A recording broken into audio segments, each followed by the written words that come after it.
श्री स्वामी समर्थ मित्रांनो, तर आज आहे माझा बर्थडे. बायको करतो माझी आरती. आरती करून केक कापतो.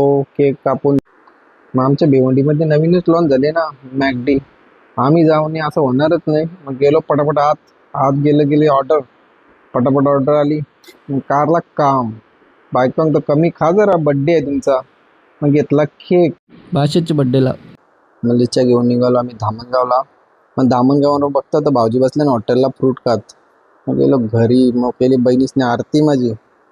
आरती करता करता मोठी बहिणीस पण आली. बोलतो मी पण करताव. मग तवरण भाऊजी पण आलं. मग भाऊजी पण केली आरती. आरती करून झाली. आता कापतो केक. केक कापून झाला. आता एकमेकाला भरतो केक. मग गेलो वर्धापन दिनाला. मग पाया बिया पडलो देवीचे जरा. देवी तर एकच नंबर. मग गेलो ऑर्केस्ट्रा बघितला. मग जेवलो. मग आलो घरी. मग बहिणीच भरतो बाच्याला औषधा. तर निघालो आमच्या घरी आता. तर भेटूया आपण नेक्स्ट ब्लॉगमध्ये. Bye bye.